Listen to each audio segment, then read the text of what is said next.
Actually, Nerd Jesus died in the last year, right? Steve Jobs. Yeah, he died, right? I know, a lot of nerds here tonight. I know, you're sad. I didn't get it. I didn't get the big deal they made about that guy. When he died, they were like, he changed the world. That was insane. He changed the world. The world was one way, and then Steve Jobs came, and it was another. What did he do? Somebody, for the love of God, what the fuck did that guy do? What did he do? He told other people what to invent? I want my entire music collection in that phone. Get on it! Right? And then these poor, nameless, faceless scientists got to go in a back room and figure it out. How the fuck are we going to get all of this into this? I mean, what year does this guy think this is? This is crazy. This is like Buck Rogers. Dude, my kid has a birthday in like 11 months. Steve Jobs just walking by. I don't hear any thinking going on in there. Just strutting around the office, eating some pretentious fruit like a pear, right? Just throwing out ideas. There's another one. There's another one I just came up with on the way to work. I was reading a magazine the other day, turning pages, you know? I like to turn pages on a screen that aren't even there. Yeah, wrap your fucking heads around that, guys. See you in 8 years. Where you going, Michael? Big, little, get on it! Right? And all these people slave away to make his vision come true. And then they have the big nerd fest, right? Down there, Comic-Con, and all their nerd mecca. They're all showing up with their Acne and their Hulk shirts, limping into the arena, right? Does Steve Jobs go out with a whole chorus line of scientists? No, he goes out there by himself. Sneakers and no belt, like it was no biggie, right?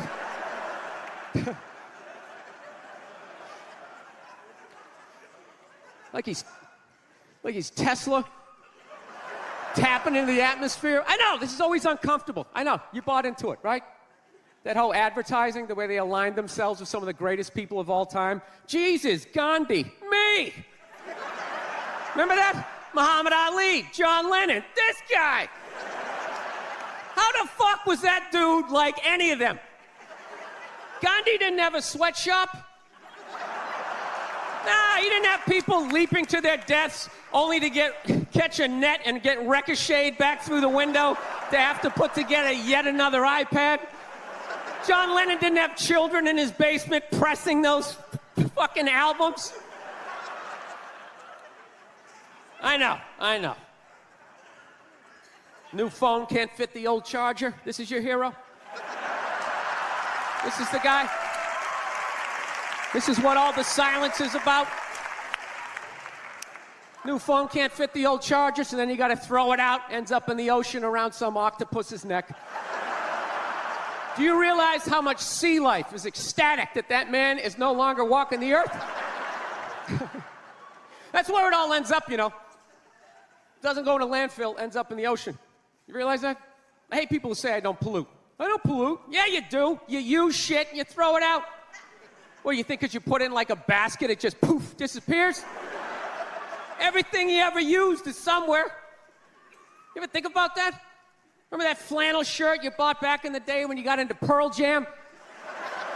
That's out there somewhere. Probably on some porpoise's face. He's trying to get it off. Stupid little flippers. All the fads. You remember rollerblading? Remember that? Everybody had them. We set up cones, we did little tricks, right? One little homophobic joke killed that entire fad. What's the hardest thing about rollerblading? Telling your parents you're gay. Full-grown adults. Dude, I'm not gay. I don't have the cooties. These mean I suck dick. And they just threw them out. They end up in the ocean. They're made out of plastic. They can't biodegrade. They just break down to little cubes. Fish are breathing them in. 6 months later, you're going out, you're getting sushi. You think you're being healthy. You're eating your old rollerblades. All right, I'm out of time. You guys are great. Thank you. Thank you, thank you. it's nice to be back here down in the South, man. I had a real weird experience last time I came down here. I was in Nashville, right? Sort of an awkward social situation, right? I'm sitting at this bar. There's this white dude sitting like 2 stools away. I don't know him. He doesn't know me. And that Terrell Owens story was in like sports news. So I try to make conversation. I'm like, man, look at this guy. This guy just signed a $40 million contract. He's already bitching, man. How much money do you need to make? And the dude looks at me. He's like, you know what I say? And then he looked over his shoulder, which I now know is the telltale sign that the N-word is coming, and it's coming hard. Oh yeah, it's not gonna be pronounced with the A, it's gonna be with the R, and he hit the R, he like stuck the landing. There was like a dismount, Klan members high-fiving in the background, like doing the wave. Just out of nowhere, so now immediately I'm looking over my shoulder like, dude, what the hell are you doing? You know what I mean? I'm waiting for like this hail of black fists to come raining down on top of me. I hate when people do stuff like that. That dude made me part of like a potential ass kicking that I had nothing to do with. You don't do shit like that. He just had that word, hot potato, just threw it in my lap. Like, trying to pass it down to the next white dude. I hate when people do that, man. You know, it's like, dude, feel me out first. Ask some questions. Do you like to fish? Have you ever fucked your sister, right? I start rattling off answers, then you go old school. You give me a pamphlet, you tell me about your militia. Don't just dive into it. That dude was one of the angriest people I ever met. I should have known that word was coming, because he was just watching Terrell, right? Anytime I would bring up, look at man, that guy's talking trash, he would just like flip out. He won't shut up! You know those people get like so mad they're not even looking at you? Their eyes are up, you just shut up and play the game! You know what's funny? I don't even like Terrell, but now I love the guy. Because every time I see him talking trash, I know this idiot in Nashville is just losing his mind, like kicking over his kitchen TV. Shut the fuck up!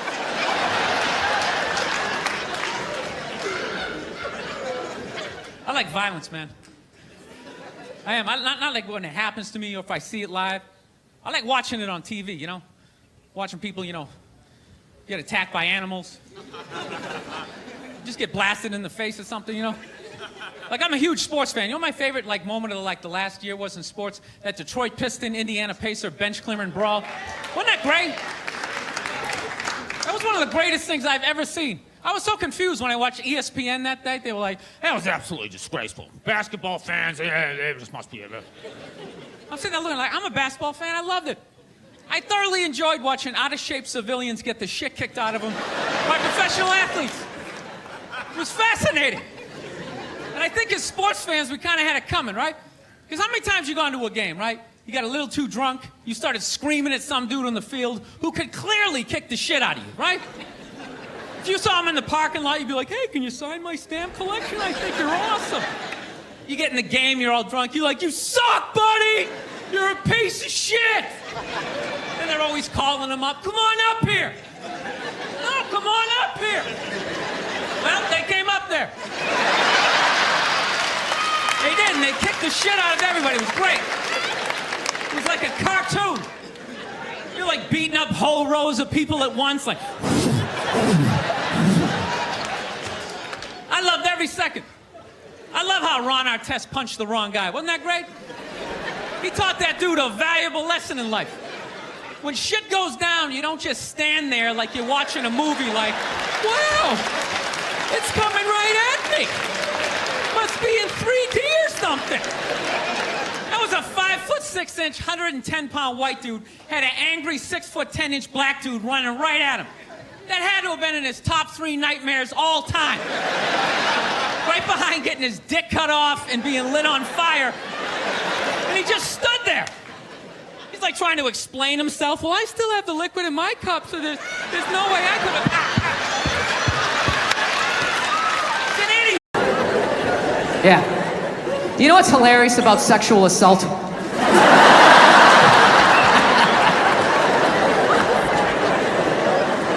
You know what's hilarious about it? Is how women are acting like that is a uniquely female experience. You know what's funny? I actually, to the letter of the fucking law, within the last 2.5 years, got sexually assaulted in this business by a woman. Yeah. And this is my story.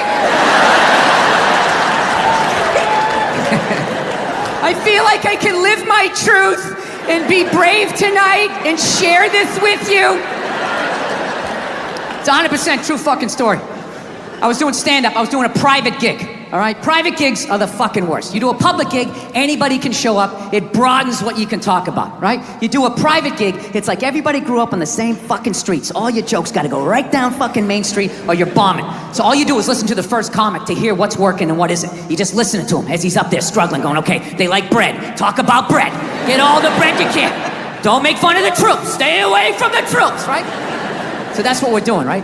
And the host gets him going, and then he brings up the first act. Okay, she goes on stage. She's not really a comedian, more of a personality. She does her bullshit or whatever, and I'm standing there looking at my jokes, figuring out what I'm doing. She wraps it up. He goes on stage. She goes to get off. I'm thinking, okay, I'm next. I'm looking at my stuff, and she just walks right by me and just fucking, pooh, just flicked me right in the head of my dick and kept walking. Like it was nothing. Just fucking pow, and just kept... I couldn't fucking believe it. I know what you're thinking. You're like, oh, was this a friend of yours? Was she flirting with you? Was this a joke? None of the above. You know what it was? I swear to God, it was like a bully vibe. Like she was trying to get in my head. Like, there you go, you little red dick. Poof, follow that. And she just kept walking. Dude, my first thought as I saw her walking away, I just wanted to punch her in the back of the head as hard as humanly possible. Like literally make her leave her shoes, you know? But the other side of my brain's like, oh no, dude, you can't do that. You can't do that, it's a woman. And it's just spitball. Well, fucking put her in the ass then.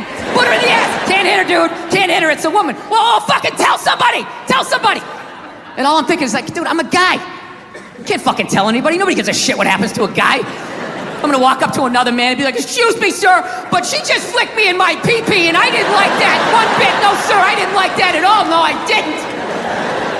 All the guy's gonna be like, dude, if she did that to me, I would've taken my balls out too. Be like, hey, fucking flick both of these fucking sports bar up top, Super Bowl, hey, right? That's all I would've got, right? So now I'm standing there, I'm waiting to go on stage, the dude's doing my intro, I'm trying to think about jokes about bread, and the tip of my dick is still stinging. This is the world I'm in. And right as he's gonna bring me on, all of a sudden she came walking out, because she was gonna go back out to her fucking car, and that's when my brain started firing up again with some ideas. Started thinking shit that I had never thought before in my life, going like, dude, there she is. There she is. Flick her in the box. Do it, man. Equal rights. She did it to you. You do it back to her. It started making sense. Like, yeah, fuck that. You flick my dick. I'm gonna flick your clit. That's right. I'll fucking hit the man in the boat. I'm drop down, uppercut to the bush. Fuck this shit. Think I'm the kind of person who just can flick my dick and walk away like it ain't shit, right? And it was making sense till right when she got there. Finally, I just started thinking of all the sporting events I had watched. And I realized that the referee only sees the retaliation. He never sees the first aggression. And then you have to go to the yellow card, whatever the fuck you people do over here, right? You go to the penalty box. So I let her go, and I went out on stage, I did my shit. But here was the thing, for the next 3 fucking days, I'm driving around LA, and I'm losing my fucking mind. You know, I'm driving, fucking screaming at the windshield, saying all this shit that I wanted to say, but didn't say it in the moment, you know? And it wasn't because, this is the thing, it wasn't because she touched me, you know what I mean? I don't give a fuck about that, all right? You know, when I was a kid, I had a paper route, and I was an altar boy, you know? Yeah. You're gonna have to do a little bit better than flick my dick over my jeans and my underwear. It's like, are we gonna do this or what? Like, what is happening here? It's the fact that she thought she could bully me. So after like fucking 3 days of this shit, I had a splitting headache, and I started realizing, like, wait a minute, she's winning this thing. You know, here I am, still thinking about this shit. She's probably gone on to like, I don't know, flick 30 to 40 dicks since she's been with me. I ain't just gonna fuck about me. So you know what I did? I drove home to my house, there was nobody home. I went upstairs, I closed the door, and I just sat down and I meditated on it, and I just forgave her. I did. I just pictured her as a little 5-year-old girl crying because her alcoholic dad, you know, wouldn't hug her or something. And she's just standing there crying like, but Daddy, I love you. He's like, get away from me. I never wanted children. And then he walked through a screen door and he like face planted into this above ground pool. And he had a tool belt on. And it just sort of pulled him under. And she ran out, she grabbed his foot, and she was pulling, and his boot came off, and she sat down, and she just watched him slowly drown. I don't know what happened after that. I just felt like this weight lift off of my chest. So there you go, all you tough guys over here in England. Don't be afraid to meditate, man. I'm telling you. You can let a lot of stuff go. I don't know. Do you know, I'm all right with silence. You don't have to feel like you have to do anything fucking extra. Just relax. If it's funny, fucking laugh. If it isn't, just fucking sit there, and I'll know it's time to move on.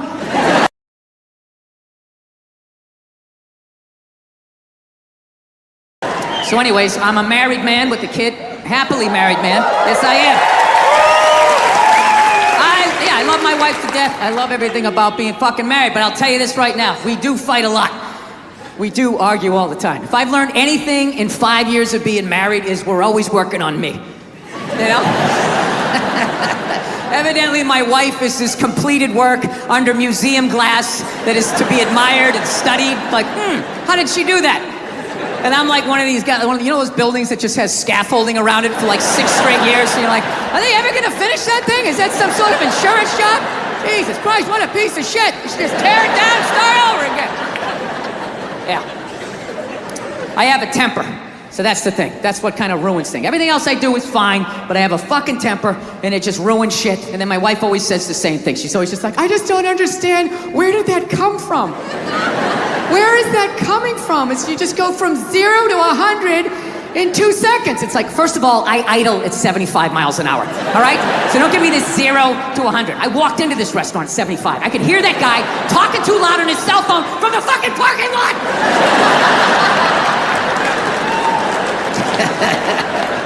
Yeah, I fucking tried all of this shit, you know. Whenever she says that to me, though, I swear to God, I just don't understand. Where is this coming from? It actually hurts my feelings when she says that, you know? Because it makes me feel like she's not listening to me.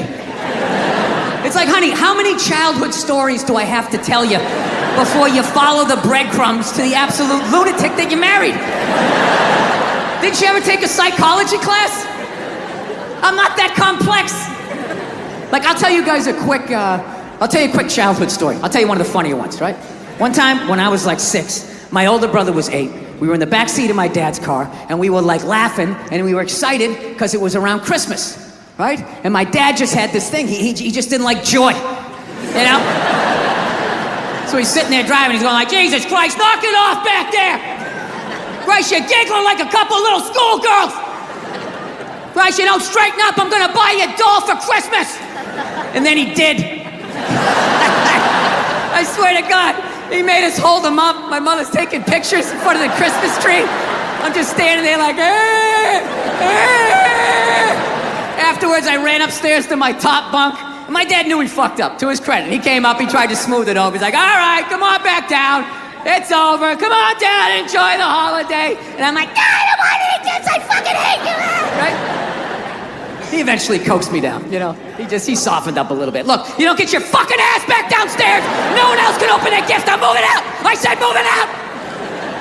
I go back downstairs all shell-shocked. Here's another gift for you, Billy. I'm like, is this a fucking dollhouse? When does it end? Yeah, that was Christmas, and those were people that loved me. I just don't understand. Where is this coming from? I just don't understand. So I've been seeing this girl recently, this black girl, right? She lives up in Harlem, you know, gone out like 3-4 times, you know. First time we hung out in like the Village area in New York, you know, which is sort of like a racially mixed area. So shit was cool, you know what I mean? Second time we hung out was more like Midtown, you know. Then the third time, she called me at like 3:30 in the morning, and she wanted me to come up to her apartment, right? So it's 3:30 in the morning, she lives in Harlem, I look how I look, so it's a fucking situation. Because you know the deal, right? Basically, a white dude feels comfortable up to about like 98th, 99th Street, you know what I'm saying? The second the streets start getting into like triple digits, like 100, 101st Street, start getting like a little asthma, like, oh, fuck, it's starting to get a little high up here. You feel that little tightness in your chest? Can you feel that? 106th Street, you're like leaning on shit, like, dude, where'd all the cabs go? How come there's no taxis up here? Dude, what's a bodega? I don't know what that is. Let's get the fuck out of here. So I'm praying to God she's gonna tell me to take the subway, get off at like 105th Street, 103rd, which is like the first stop in Harlem where I can still look over my shoulder and see like all the white people like disappearing over the horizon, But she goes, no, man, you want to get on the Uptown 2-3 train, you want to get off at 125th Street. I'm like, God, fuck, 125th Street. Jesus Christ, that's like right in the middle of everything. I'm going to be surrounded on all four sides. I can't fucking do this. So, at this point, I'm really trying to hide like the bitchy tone that's starting to creep into my voice, And I'm trying to ask for really specific directions for when I get up there, because I want to know exactly where I'm going. So she starts naming the streets I have to go down, and every other street up there is named after like a black leader, She's like, make a left on Adam Clayton, take a right on Frederick Douglass. I'm like, God, fuck Adam Clayton. Yo, dude, go on the internet, look up Adam Clayton. Did he kill a bunch of white people during the slave revolt? Dude, I ain't going up there till I know what Adam Clayton did. Fuck this shit.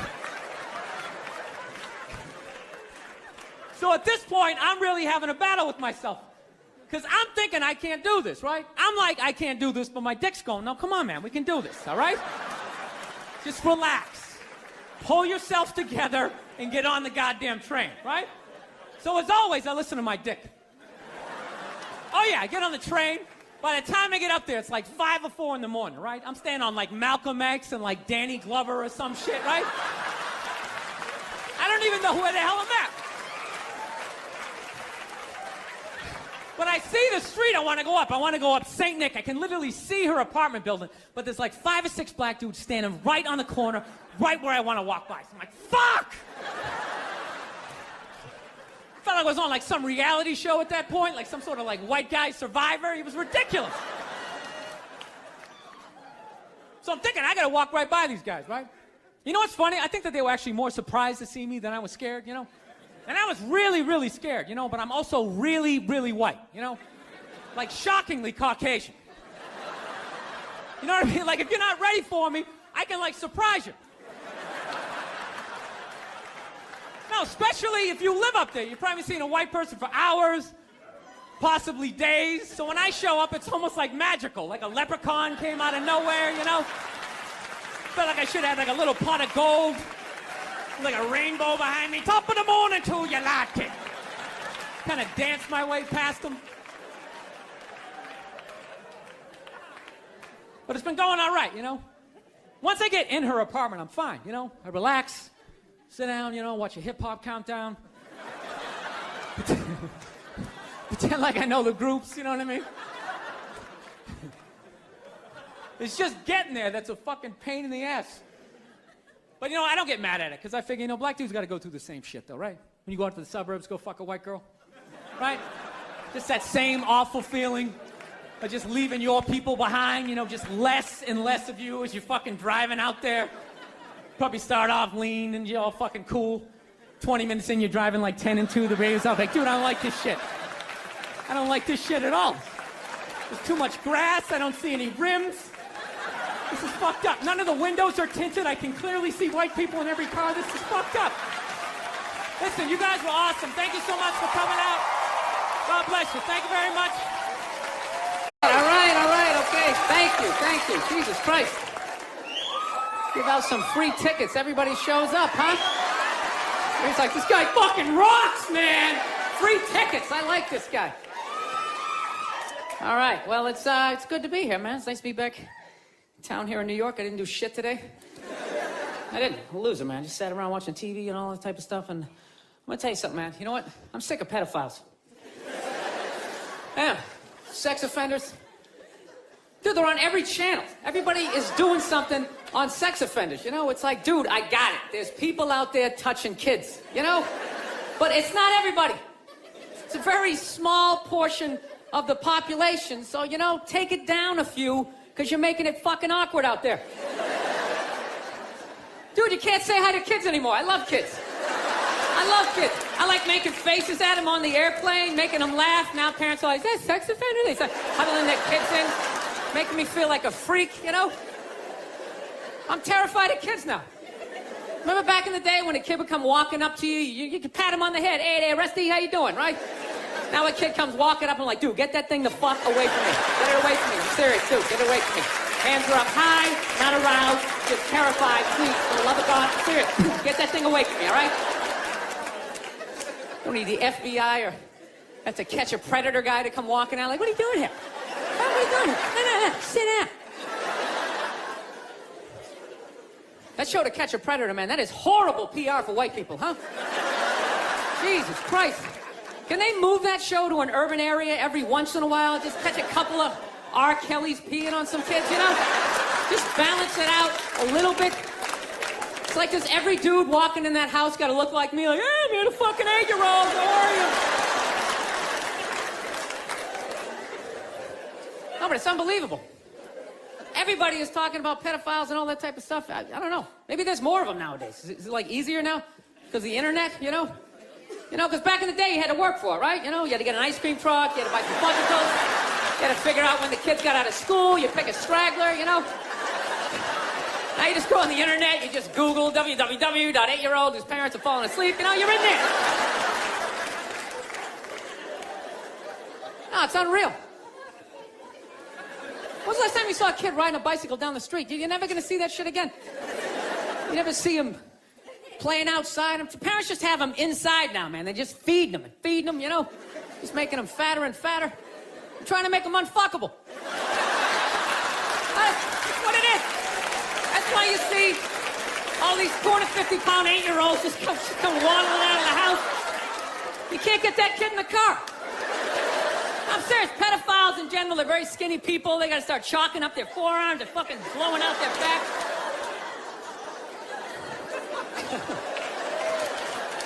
It's just a theory, people. Seriously. Honestly. Don't take this shit too seriously. You got to figure out a way to, like, thin out the herd, and it's too late.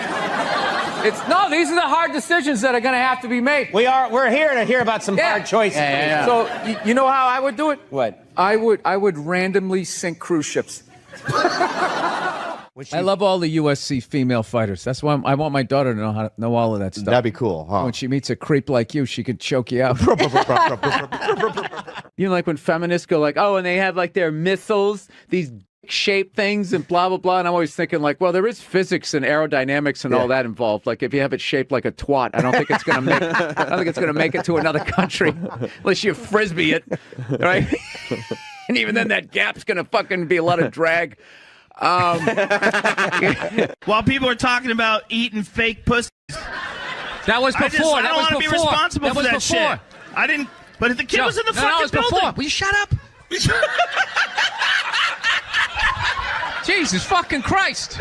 Geez, you'd think I was like trashing the president or something. You guys are really like pulling back It's here. worse than that for people. Everyone's got an iPhone, you know? Hey, look. No, I can't say that. I was going to say he's gone. They still came out with another one, right? That's true, right? Oh. Did you guys see the picture of Donald watching his wife vote? A lot of trust in that relationship. No, a part of me dies every time I go into a store and I see something. They go, can we get a phone number? Watching somebody give them the phone number. Why would you do that? Yeah. I always give the same. Mine is all area codes. They go, what's your phone number? I'm like, 323-818-2125. It was really, you relate to adults differently, people that you knew forever. And I always hated when somebody who didn't have a kid goes, you don't get it, man. You don't get it till you have it. And I was like, fuck you, I get it. It's like having a dog, but it's more intense. I was so upset that security escorted him out. I wanted to talk. I started my show blaming women for sexual harassment. That's how I started it. Yes, it was absurd. I wasn't being serious, you children. Your Christian background is part of the show. Or at Yes, least and two I wanted episodes. to talk to you about Jesus after this. Well, the only reason why I bring it up is some people thought maybe you went a little too far. You know. As far as what? Well, they thought that maybe you were being disrespectful to the Christian religion. Who did? I'm telling you, you need to Google. Oh, good Lord. You just ignore them. It's like 3 days. They flip out for 3 days. They try to bully you into an apology. Well, you can't ignore them when they're right in the audience and you're playing to them. You tell them to shut the fuck up. Yeah, believe me. It's a comedy show. Trump's winning New Hampshire. Hillary's winning Virginia. Really? And there's a little kid here. Yeah, somebody decided it was a good idea. Somebody please take a photo of this Last Supper. First off, thanks for calling in a couple weeks back, and so blessed to have you sitting here in our 105.9 studio. Yeah, no problem. I'm actually glad I don't watch the news. I had no idea the economy was tanking. Sorry to until we inform came in. Yeah, it's great. Is that a Rolex? Yes, it is. I finally bought one. 25 years in this business. Is it white gold or stainless? I don't know what it is. Is it heavy? No. Then it's stainless. Oh, is that what it is? Well, thank you. Thank you for taking my watch down a notch. I finally felt successful. You see this? You wouldn't say that if I had brown or black hair. I guarantee you. Blonde hair, you'd be over here giving me your watch. I think bankers should be forced to dress like bankers back in the day with like the top hat and the tuxedo. So at least you know what they look like so they can't hide in public as they go to the mall. Just dress like the Penguin on Batman. And just waddle around. At least let me throw a hot dog at you. Something, you piece of garbage. You're not going to go to jail. They're the worst. Remember that? We had this college agent, great guy, but he used to book us in the middle of fucking nowhere. He'd always call me up, Billy, Scott Bass calling. I have a gig for you in Rhinelander, Wisconsin. Now, they don't have a lot of money, but I can build around it. And then there won't be a stage. It's at 12 noon in a hallway. Can you do it? Yeah. We've never taken a break in the middle of a gas station. I know. I had all this momentum going. Now I got to start all over again. Go ahead. Go to the card. See this? We won game one. Here comes the second of the doubleheader. I love the racist white guy thing. A bunch of racist white guys. They came out of the forest, and they were just going, Trump, Trump, Trump. It's like, where were all these racist white guys the last two elections when they could have voted against a black guy? They were fine. Oh, I don't mind the black guy, but this white lady, we got to stop her. It's going to take her four-wheelers, Macuzzi. You're whatever incognito. You're an enigma. What, because I make a pie? No, you know what it is? You're not a good listener. You've known me for 10 years. You have no idea who I am. It's all about comedy with you and moving up the ladder and pushing people down. This is like that Hillary commercial where they have the little kids watching politics. I'm like, that's bullshit. Little kids don't watch politics. There you go. So, like, dude, like this week when I went to upload my podcast to Dropbox and it wasn't working. And, dude, if you want to see something funny, watch me flip out when my kid is sleeping. Because I can't yell and just listen to, dude, I literally grabbed my computer and I was just like, fucking God. Like walking around my fucking kitchen. Are you getting out of an existing house and No, I'm going from a one-bedroom apartment, and I figured I'd finally go out and buy a damn house and not have to deal with, some jerk living above me or below me. All right. Yeah. Do my own little thing. Get my little 12 gauge, get a bunch of cans of tuna. Get ready for the apocalypse. That's what I want to do. You tell it the way it is. I love the podcast. I really don't. I don't read. I go with my gut. That's my fancy way of saying I don't read. Well, that's good. I hang out in bars. I overhear stuff that plumbers say, and then I repeat it on the radio. That's all I'm doing. I love the podcast. I just realized I was swinging my legs underneath this as your buddy is videotaping it. I do. He really gets into this. Whee! I'm telling jokes. Dude, if you took 90% of my text messages and phone messages and you put them on the news, you would run out of podiums to put in front of me that I would have to apologize. The crap me and DeRosa say to each other, forget it. So you can't talk shit in the room with that guy. Yo, one time this guy stepped to me in the bar, dude, fuck you. One time the president was giving me shit, and I said, oh yeah, I'll have you a fucking job in 2 years, and I did it. And I'm in the middle of watching the World Series, and out of nowhere, they have this moment, stand up to cancer. I'm watching a ball game, and all of a sudden, everybody stands up. No, there's a time and a place. Look, I know somebody that has died of cancer. I would never go to the movies with you and in the middle of it hit pause and be like, oh, by the way, Conan, I know this guy. You know what I heard about you guys? Actually, by the way, I've been over here for a week, and as an American, I got to say something. You guys are pretty fat, too.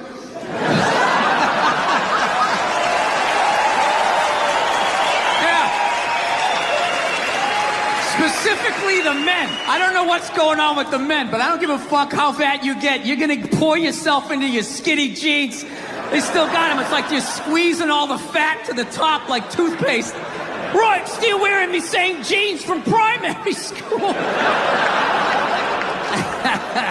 Makes you feel old about watching TV? Well, music, there's no guitar solos anymore. And then for some reason, with all this technology, millennials, if you take a full water bottle and you flip it in the air and it lands upright, they run out of the room like they just saw a witch. No means no, that's another one. No means no. It's like, no, it doesn't. All right? Look, no means no. No, that means no. All right, but no, stop it. What are you doing? Oh my God. You're being so bad. Stop it. No. Yeah, that's not a fucking no. That means I want to do it, but I'm afraid you're going to judge me, so I'm just going to make it look like it was your idea so you don't figure out that I've already performed this act with 40 other fucking people. Right? But then you go to court and you get a bad read and there's some guy reading it. Your Honor, she said no. Stop it. What are you doing? You're being so bad. Yeah, and you're just sitting there like, she didn't fucking say it like that. She didn't say it like that. So, I'm sick of Obama's wife. Yeah. This isn't some Republican rant either. It's just kind of first ladies in general. You know, I don't know what it is. All throughout my life, with each presidency, like these first ladies, they've just gotten more and more like chatty. You know? More and more chiming in, like leaning into the frame, spitting out their ideas. It's just like, well, why are you talking? Right? You weren't elected. Shut up. Your husband's not running a lemonade stand here. He's running the country. You don't just chime in. Let me guess, is this considered sexist? It is? Why? Well, okay, you just nodded there, lady. Let me ask you this, all right? Let's say you had a leak in your house, okay? You call a plumber up. He shows up, and he goes, yeah, I think the leak's coming from the upstairs bathroom. We need to shut it up, blah, blah. Then all of a sudden his wife walks in, who isn't a plumber. And then goes, hey, you know, I'm actually thinking it's kind of hey. Wouldn't you be like, with all due respect, shut the up. I need a plumber in this moment. I'll extend an olive branch here. All right, at some point, there's going to be the first female president, right? Exactly.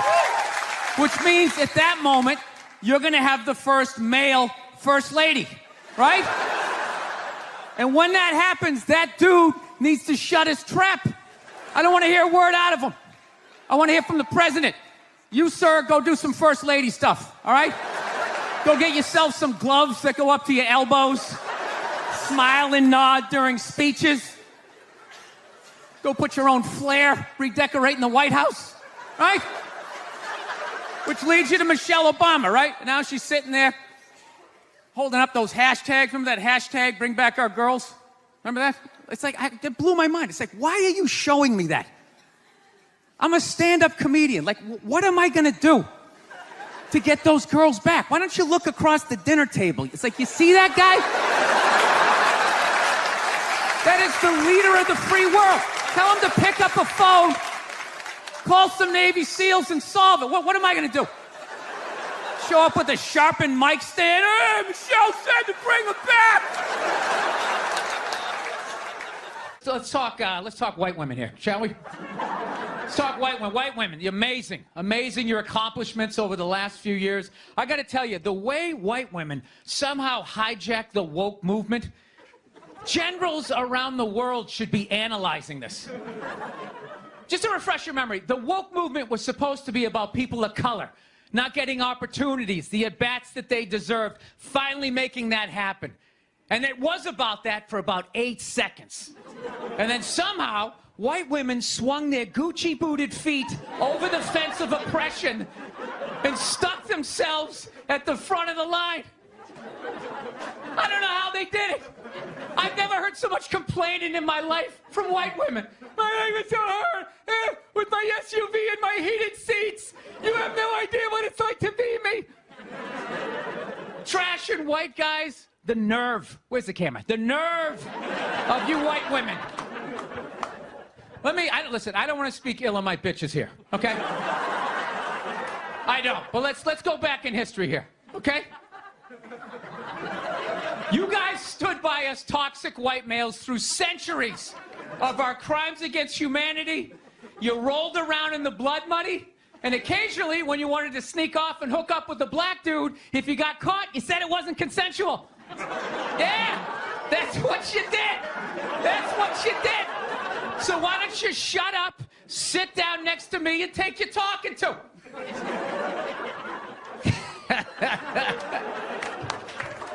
Thank you. I will get married, you know. I was making that. I'll definitely get married someday, you know. I love women and everything. I'm just finding I'm not, like, compatible with them. You know what I mean? You ever just feel that? Like, women have, like, too much energy for me. You know what I mean? Like, you can't have a day off when you have a girlfriend. You ever notice that? It's almost like they see that open day. They're like, oh, my God, let's go fill it up with shit. No, then they just come at you with one horrible idea after another.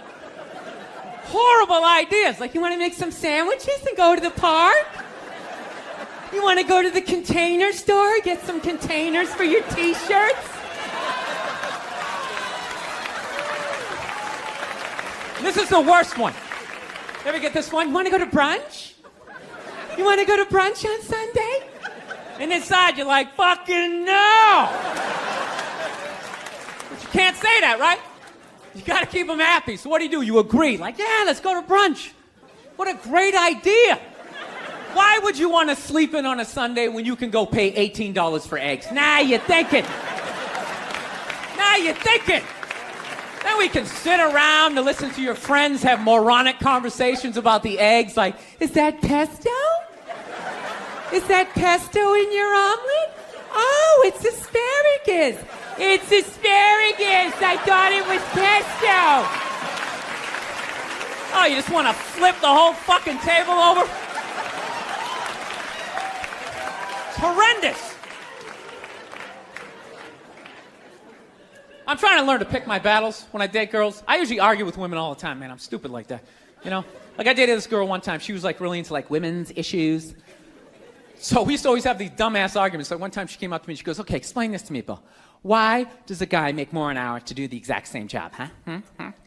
I go, I'll tell you why. Because in the unlikely event that we're both on a Titanic and it starts to sink, for some fucked up reason, you get to leave with the kids and I have to stay. Yeah, that's why I get the $1 more an hour. No, think about it. If there's a house fire, it's always women and children first. I got to stand there with, like, the back of my shirt on fire going, let's go, people, let's go, let's go. So that's how I look at it. No, it's $1 an hour surcharge.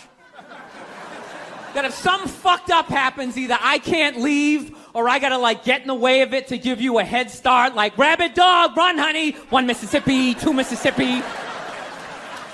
You hear a bump in the night, I got to go check it out, like, yes, he does have a knife. Anytime there's a hostage situation, who do they negotiate for first? Well, at least let the women and children go. Well, what about me? Bullets hurt me too. Why the fuck do I gotta stay in the vault?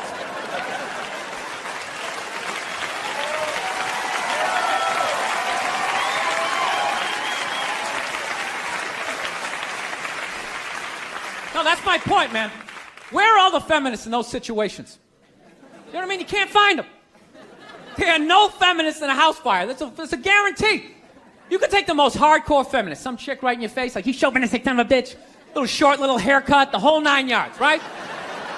Second those flames break out, she's gonna twist those little hairs into pigtails. No, I'm just a girl. I want to go play jump rope. And leave you standing in a burning house like you're not flammable. You know, but I'm not a dick, though. I'm not saying I think a woman should make $1 less an hour to do the same job. All I'm saying is if you're going to make what I make when the boat sinks, you better be standing right there next to me, listen to that guy play the cello. Then you get the corner office. You get all the benefits or whatever. I was going back and forth with somebody this morning, an East Coast friend of mine who I hadn't talked to in a while. How you enjoy being a dad and blah, blah, blah, blah, blah. And then she hits me up with the whole, hey, I'm turning 50 this year. I am not happy about it. I said, yeah, I turned 50 last year. She goes, how was turning 50 for you? You know, she goes, you're a guy. You probably don't care. It's much harder for a woman, especially with our careers. Oh, did I have fun with that? You know? I just wrote back, where? Jesus fucking Christ. You know what I mean? White women complaining is one of the funniest. It's like you got a fucking house and a beautiful family. What is the fucking... It's so much harder for me. You're going to outlive me by 6 to 8 years. So me turning 50 is like me turning like 56, 57, 58. You don't hear me complaining, you know? You never hear me complain on this podcast. This is nothing but positivity, rainbows, and fucking unicorns. Yeah, I love that shit. It's harder for women to go to the gym. It's harder for us to lose weight. Well, then fucking work harder. You know? Everybody's different. Oh, is that where it's harder? You know what's harder for me? Trying to get some woman to pay the cover charge and buy me drinks. You know, it's harder for me, divorce court, outliving you. I mean, it balances out, ladies. Getting child support. Yeah, that's harder for me because I'll be the one paying it. Then all of a sudden it costs $900,000 a month to raise a fucking 2-year-old, right? I just don't understand the constant complaining by white women. Okay, you're white. You live in America. Shut up. Okay, wait till the other problems are solved, and then we'll get to you. You're at the meat counter. Your number isn't up yet. Wait your turn. All right? Wait your turn, Abigail. Do you know how much harder? It's so much easier for you to go to jail. It's not easier. Men's lives are harder because we have to live with you guys.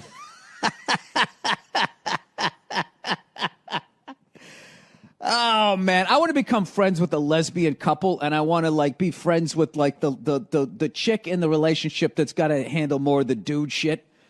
You know, because, you know, opposites attract, and I would think even, like, in the lesbian community, there's going to be somebody, you know, who's out there swinging the axe, getting the fucking firewood, while the other one's in there making the muffins. That's the lesbian I want to talk to. Right into my podcast, please, you know? I want to know if those lesbians, on average, die sooner than the dainty lesbian, you know? The lesbian who's got to go out on the fucking roof and adjust the fucking DirecTV satellite fucking thing in the middle of the fucking rain. That's who I want to hear from. That's the study I would be doing. As if collectively you were all just like, well, what does it look like? I'm not going to lie to you. It still looks like a dead body, but it looks way fucking better than that blow-up doll from 30 years ago. And that's what scares me, because everything gets better, right? You look at when cars first came out, the stupid horn, you had to crank start it, you'd run over your best friend. Now you can start one up with a remote control from like 50 yards away, right? Remember when airbags first came out? They just had one for the driver. My family! Oh my God! Oh my God! Why would you just save me? And then eventually, they got airbags for everybody. Well, these robot sex dolls are going to be no different. Okay, they're just going to keep getting better and better and better. And these fucking nerds are not going to be making any regular-looking robot dolls, right? You know, some girl next door, you know, just some plain Jane, the chick your mom likes, being like, well, there's a nice girl you can settle down with. She knows how to cook. Fuck that. They're going to make Victoria's Secret supermodels, just absolute, like Paris runway-looking supermodels. And you're going to be able to come home to one of these things, and it's going to laugh at all your jokes. It's going to sit down and watch the game with you like it doesn't get any better than this. Yes, it does.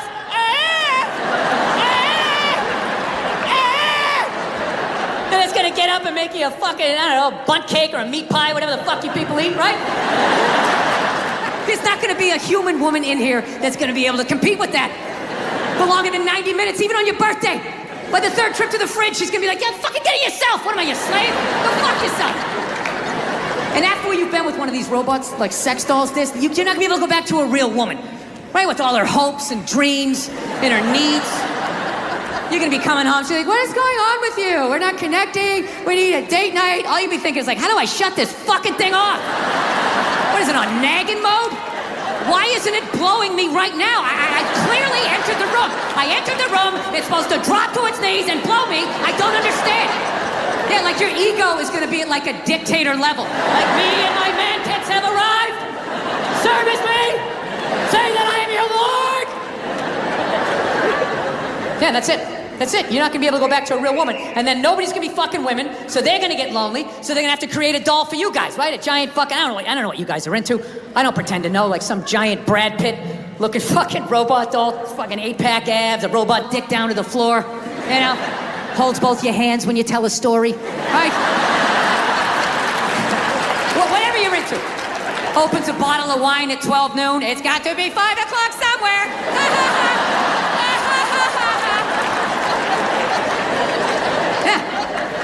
I think they're gonna fuck us into extinction. Because at that point, the only people left having sex with other human beings are gonna be hipsters and the homeless, right? Because hipsters, they love all the old shit, right? Cassette tapes, frisbees, dressing like a cobbler, whatever the fuck it is they're doing, right? But even a homeless guy, you know, after like, I don't know, a couple of years, he'll be able to drag some old, one-legged, fucked out robot model out of the trash, drag it back to its lair, and that thing will still be building them up, you know, just laying there like, I don't think you smell that bad. This is my favorite bridge.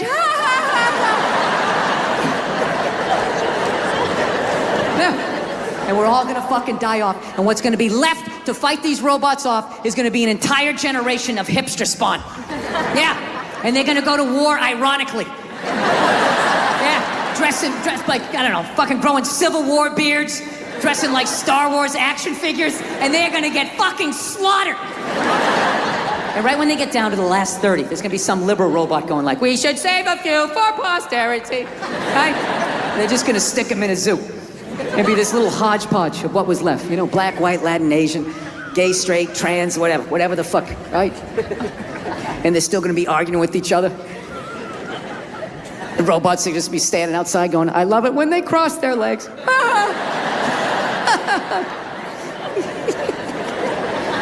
Yeah, and this is the fucking world that I brought my daughter into. Like, I actually am legitimately scared about that.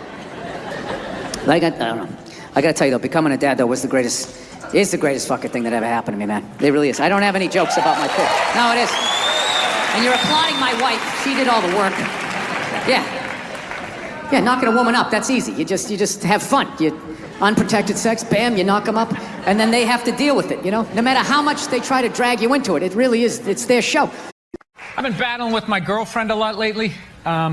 She loves to watch the Oprah Winfrey Show, and I love to watch her watch the Oprah Show. And then I wait for Oprah to say something that I don't agree with, and then I take it out on my girlfriend, because I'm a jerk.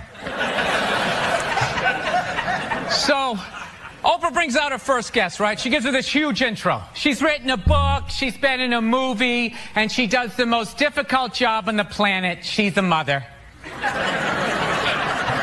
So immediately I look at my girlfriend, I'm like, really? Being a mother is the most difficult job on the planet? How many moms died on ice road truckers last season? You know, any moms get washed overboard on Deadliest Catch? Now, I'm not trying to be disrespectful, but which job would you rather have? You want to scoop crabs up off the bottom of the ocean, hanging off some rusty tugboat, catching that trap to the back of your head every couple of weeks? Or you want to hang out in the sunshine with a couple of rugrats? You know, you can send them to bed anytime you want on some trumped up charges. Yeah.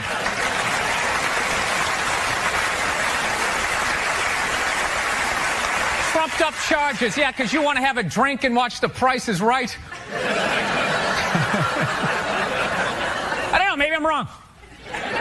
No, maybe it is. Maybe it is the most difficult job. I mean, I thought roofing in the middle of July is a redhead. You know? I thought that was a difficult job. But evidently, these mothers, they're bending over at the waist, putting DVDs into DVD players. I don't know how they do it.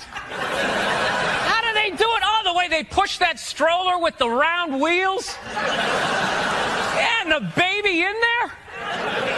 It's the most difficult job on the planet. Going to war pinned down by a sniper. What a joke. It's a joke. You ever burp a baby and forget to put that towel up there? Oh, there's another shirt you gotta wash, right? Oh, yeah, lift with your knees and put it in that machine that does it for you. People, any job you can do in your pajamas is not difficult. Sure, it's draining, but come on, man. Being a stay-at-home mom, that's like my dream job. No boss, no time card, no taxes. You're off the grid. Hanging out all day, making grilled cheese sandwiches. Giving a puppet show, you dress like a dragon. Then some other adult comes home and gives you money. Yeah. You got to. There should be a high top bar here, like potato skins. This is very Applebee's going out of business. Yeah, you have like that. I don't know if it's me, but you're so happy. Sometimes it bothers me. Like I get actually anxiety around people as happy as you. It's like I can't hit the ball back, dude. I can't sustain you coming to the net with your happiness. I'm just like, this is over. It's gonna smash it right at me. Hey, how you doing? How you doing? Can these people see us as they walk by? I think it's tinted, but yeah, they can kind of. That'd be weird, huh? It's like on a Good Day show, you know. Crouch a little so they can't see us. Yeah, those sad people who show up to the Good Day show at like 5 in the morning, just stand there. Signs. Yeah, hoping Ethel sees them. Like from Kansas all the time. Yeah. Bill, thanks so much for being here. I love this show. You're one of my favorite comedians. I'm excited to talk to you. Well, I'm excited to be here. These chairs are horrific. This is designed for like, I don't know what age. It's not like 6 to 8, like when you're 11. This is like the perfect size. It's not quite adult size. It's not kid size. I already slouch. It's going to be a bad interview, dude, and I'm blaming the chair. I slouch or go down like this or cross the legs. Bill, are you the head writer on the show, or how do you work in the writer's room on the show? Because you write your stand-up specials, you know, obviously you're a writer, but you've never really written on a sitcom before. If you go through your credits, you hadn't really been on a show before. Why'd you have to bring that up? Just right out of the gate, he goes negative. Never really saw you write on anything before, Bill. There was all these other nice things on your IMDb page I could have brought up, but I noticed this one glaring thing that you've never done. And right out of the gate, was it because I made fun of the chairs? I'm sorry. No, I'm not the head writer. Mike Price, the great Mike Price.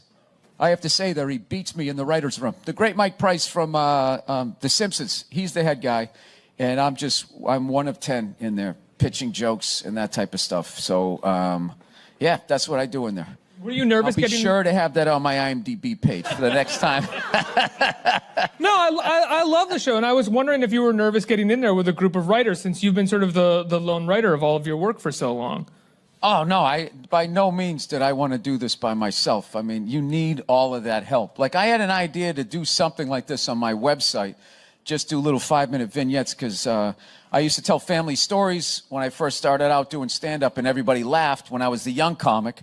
And then as I became the older comic, you know, and the helicopter kids came in, and everything was labeled, and people wore helmets when they rode bicycles, and everything was considered bullying, those same stories didn't get laughs anymore. Everybody was sort of groaning like, oh, you know. I'd be like, no, this was funny. I deserve to get beaten for that.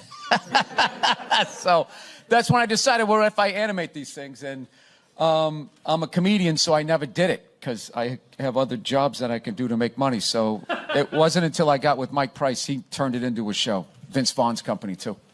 And what was your initial, so was this the idea that you initially had going into it, that it would look like this? No, I had no idea what it was going to look like. This was like, I actually decided to do a cartoon because you can get away with more And also, I did like those one-camera shoots, and those people work like 12, 14-hour days. There's hair, makeup, and wardrobe. So I thought I was being smart doing an animated show, thinking, oh, this will be easy. You know, they just do a little Flintstone shit, you know? I'll come in and say a couple of goofy things into a mic, and I'll go back out, you know, go see a movie or something. And it's not quite how it works. So this alone, just trying to come up with the look of it, which you wouldn't think, it took us like, we spent like, I swear, it felt like 6 weeks on noses and eyes, because you have to have everybody look. It's a weird thing, like animation. Well, it sets up the world. Yeah, but you have to come up with like your race of like animated people, you know? So like the Simpsons have the mustard yellow people with the giant eyes. The Simpsons have like the Pac-Man heads. So you got to kind of come up with your own thing that hasn't been done before. So I hope we did. We try to have like we wanted the 70s look the way most of my friends remember it. I mean, the way Hollywood does the 70s is everybody looked like Ron Burgundy or the Bee Gees or something. And that was, you know, that was a group of people. And everybody drove a Pacer, which they didn't. I remember when that car came out, me and my wife was like, that was me and my mother. What the hell's wrong with me? So that was the ugliest piece of shit I've ever seen. Sorry. I went out to a diner till like 4 in the morning last night. I got into an argument over music. This kid was trying to tell me that the Foo Fighters were better than the Beatles, and I just couldn't handle that. Wait, what? Let's stick to this for a second, if you don't mind. Who the hell was arguing with you that the Foo Fighters are better than the Beatles? He said he didn't like the Beatles because they didn't. When I listened to their music, he goes, it doesn't make me want to get on an elliptical. Like, this is how this guy judges music. Like, it makes him want to work out. So, like, with that analogy, it's just like, hey, I don't like Mozart because it doesn't make me want to grab ankle weights.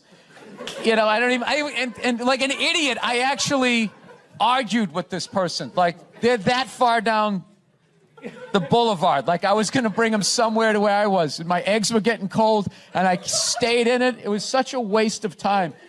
It's just one of those days you wake up at like noon hating yourself. Like, I'm decades beyond having these things happen to me, and how did you argue with that? If it started there, how did you argue about it? Upsetting other people. I vaguely remember saying to some guy there, like, because he was giving me shit for how loud I was being, I finally said to the guy, go, dude, who the fuck orders spaghetti at a diner? And I didn't hear another word out of him, so I was proud of that. The one person who's excited for the huge menu orders spaghetti? You know? Yeah, at some point I was going to make a point here. That's why I keep looking at here, and I just realized I'm blocking myself out of the camera. I love that you have the jib camera for this, like it's an action movie. Let's swoop in at these two guys sitting in these unbelievably small chairs. I literally feel like I'm going to fall onto the floor. This is insane. You really went all out with the audience, though. They got full-size adult chairs. Are these like from the 20s before they had like horse tranquilizers in our food? When everybody was like 5'1"? Yeah, Wait a minute, do you own Fab TV? Yes, how do you know that? Because you're so friggin' dressed down. You just had that vibe. This is how CEOs, like, I knew it. I was just like, this guy's not by the way, like I had to take my host out. Your cameramen are dressed better than you are. I knew it. I was just like, this guy's not a reporter. Didn't even know the name of the show. Didn't even know the name of the show. Wow. Well, you know what? Take it as a call. I wanted an interview. I'm like, no, I got to be with Bill Burr. You're one of my idols. So who was you supposed to interview me? Okay, here. Unbelievable. What is that? Oh, there you go. Now it looks like an interview. You know, Mr. Burr, you know, how does it feel? Okay, I saw, these are the first 3 movies I saw. I saw For the Love of Benji. Yeah. And then we saw Scarface. She didn't know what it was. She knew it was like a gangster movie, but she thought it was like, you know, like Kojak or something. And if she wanted to leave then, I would have, but she didn't. She just is very reserved. She's just kind of like, maybe this will get better. Like, she just... Hey, how are you? What's going on? Nice to be here. I thought this was over by 7. I'm a stand-up comedian. I tell shit jokes around the country. It's what I do. And I got to be honest, like, I don't know much about writers. You know, I used to think you guys were a bunch of nerds who couldn't hold up your end of the conversation, you know, with strange shoes. I did. There was going to be yet another pilot that was going to fail. I'd just be sitting in a coffee house trying to talk to these writer, and it just would never connect, you know? So I always end up just staring at their shoes, but like, I don't know. I've always been like an idiot. And, no, I did. I used to think like a pony was a little horse. And there was these people down the street had this pony for like 7 years. And one day I said to my mother, I was like, when's that pony going to become a horse? So, I don't know. I didn't understand what you guys did.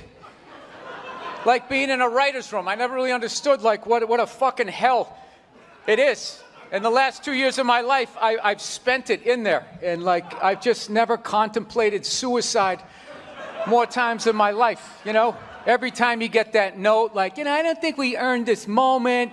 This isn't in our palette. Like, well, who do I root for? I always think, there's always that sweet option. We're on, like, the 8th floor. I just think it. I think I could hit my car, maybe land right in the driver's seat and be poetic. No, I do. Just sitting in a writer's room all day. I come home, I just stare at the wall. I can't hear my wife's voice. My drinking is off the rails. And I just want to say to all you guys, I really respect now what the hell it is you guys do, because it is, without a doubt, the toughest job out here. So thank you for writing shit for me to say.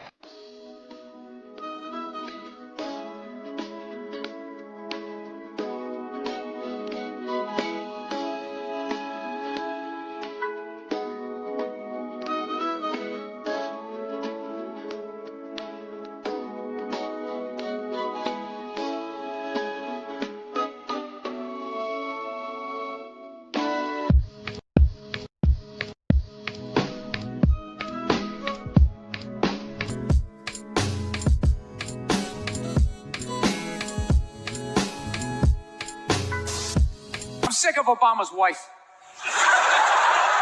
Yeah. This isn't some Republican rant either. It's just kind of first ladies in general. I don't know what it is. All throughout my life, with each presidency, like these first ladies, they've just gotten more and more like chatty. More and more chiming in, like leaning into the frame, spitting out their ideas. It's just like, well, why are you talking? Right? You weren't elected. Shut up. Your husband's not running a lemonade stand here. He's running the country. You don't just chime in. Let me guess, is this considered sexist? It is? Why? Oh, okay, you just nodded there, lady. Let me ask you this, all right? Let's say you had a leak in your house, okay? You call a plumber up. He shows up, and he goes, yeah, I think the leak's coming from the upstairs bathroom. We need to shut it up, blah, blah. Then all of a sudden his wife walks in, who isn't a plumber. And then goes, hey, I'm actually thinking it's kind of pretty high. Wouldn't you be like, with all due respect, shut the up. I need a plumber in this moment. I'll extend an olive branch here. All right, at some point, there's going to be the first female president, right? Exactly. Which means at that moment, you're going to have the first male first lady, right? And when that happens, that dude needs to shut his trap. I don't want to hear a word out of him. I want to hear from the president. You, sir, go do some first lady stuff, all right? Go get yourself some gloves that go up to your elbows. Smile and nod during speeches. Go put your own flair, redecorating the White House, right? Which leads you to Michelle Obama, right? Now she's sitting there holding up those hashtags. Remember that hashtag, bring back our girls? Remember that? It's like, it blew my mind. It's like, why are you showing me that? I'm a stand-up comedian. Like, what am I going to do to get those girls back? Why don't you look across the dinner table? It's like, you see that guy? That is the leader of the free world. Tell him to pick up the phone, call some Navy SEALs and solve it. What am I going to do? Show up with a sharpened mic stand? Hey, Michelle said to bring him back. Oh, it's unreal.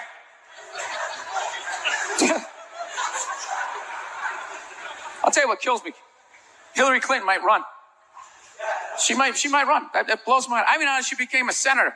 She went from being the president's wife to being a senator. Just like that. Lateral move. That's like Tom Brady's wife becoming the next quarterback of the Rams. It's like, what, you hanging out? You just pick it up?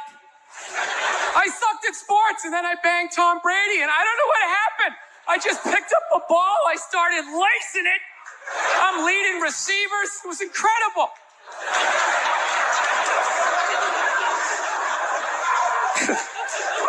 I knew it was going to be like this.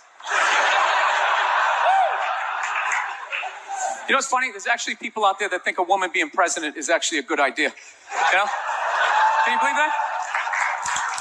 See that they do? That'll do something.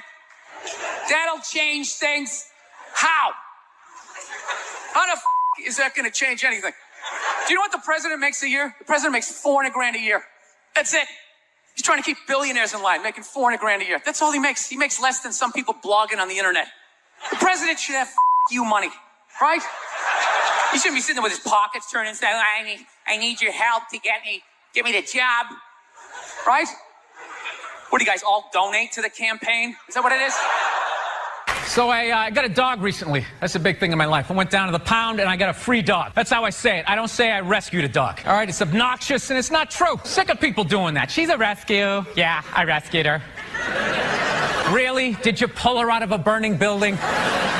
My girlfriend actually, to be honest with you, got the dog while I was traveling. I was in a different state. My girlfriend got us a dog. Classic female move, you know? That's just a 10 to 15-year commitment. Why would you include me in that decision?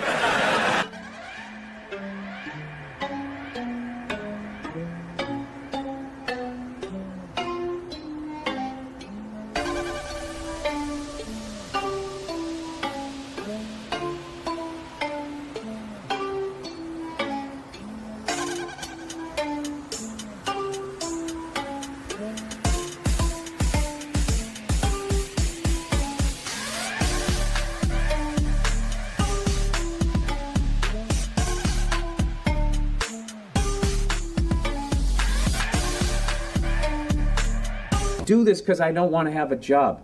I just like being able to fuck. Like, you know what I love about this interview right now? There's zero preparation. I don't have to do shit. I was watching the fucking Jets-Miami game last night. I had a couple of beers, hanging out with my dog. I had a great fucking time. There was no like, oh, I got this big meeting tomorrow. I got to hit my PowerPoints, graph how comedy exists. There's none of that. I just show up. I might have been the worst comic in the history. Like, first of all, I would get on stage. I was so nervous. I'd take the mic out of the mic stand, and I would immediately just start pacing.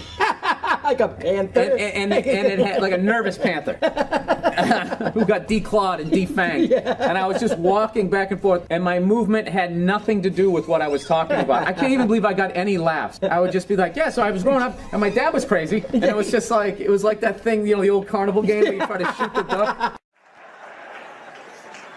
Actually, Nerd Jesus died in the last year, right?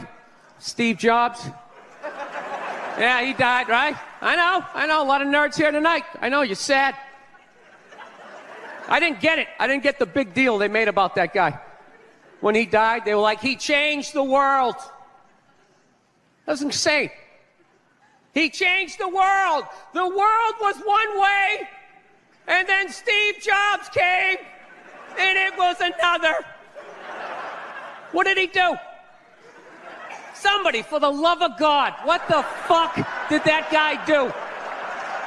What did he do? He told other people what to invent? I want my entire music collection in that phone. Get on it! Right?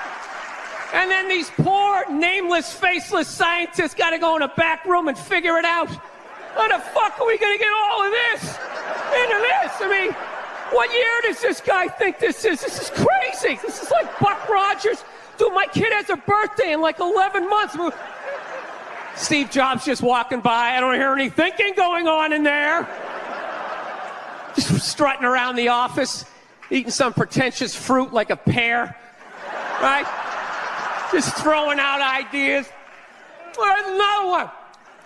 There's another one I just came up with on the way to work. I was reading a magazine the other day, turning pages, you know? I like to turn pages on a screen that aren't even there. Yeah, wrap your fucking heads around that, guys. See you in 8 years. Where you going, Michael? Big, little, get on it. Right? And all these people slave away to make his vision come true. And then they have the big nerd fest, right? Down there, Comic-Con, and all their nerd mecca. They're all showing up with their Acne and their Hulk shirts, limping into the arena, right? Does Steve Jobs go out with a whole chorus line of scientists? No, he goes out there by himself. Sneakers and no belt, like it was no biggie, right?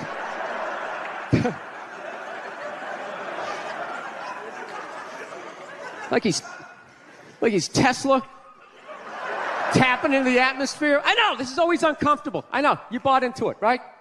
That whole advertising, the way they aligned themselves with some of the greatest people of all time. Jesus, Gandhi, me. Remember that? Muhammad Ali, John Lennon, this guy. How the fuck was that dude like any of them? Gandhi didn't have a sweatshop. Nah, he didn't have people leaping to their deaths only to catch a net and get ricocheted back through the window to have to put together yet another iPad. John Lennon didn't have children in his basement pressing those fucking albums. I know. New phone can't fit the old charger. This is your hero? This is the guy? This is what all the silence is about? New phone can't fit the old charger, so then you gotta throw it out, ends up in the ocean around some octopus's neck. Do you realize how much sea life is ecstatic that that man is no longer walking the earth? That's where it all ends up, you know. Doesn't go in a landfill, ends up in the ocean. You realize that? I hate people who say I don't pollute. I don't pollute. Yeah, you do. You use shit and you throw it out. Well, you think because you put it in like a basket, it just poof, disappears? Everything you ever used is somewhere. You ever think about that? Remember that flannel shirt you bought back in the day when you got into Pearl Jam? That's out there somewhere. Probably on some porpoise's face. He's trying to get it off. Stupid little flippers. All the fads. You remember rollerblading? Remember that? Everybody had them. We set up cones. We did little tricks, right? One little homophobic joke killed that entire fad. What's the hardest thing about rollerblading? Telling your parents you're gay. Full-grown adults. Dude, I'm not gay. I don't have the cooties. These mean I suck dick. And they just threw them out. They end up in the ocean. They're made out of plastic. They can't biodegrade. They just break down to little cubes. Fish are breathing them in. 6 months later, you're going out, you're getting sushi. You think you're being healthy. You're eating your old rollerblades.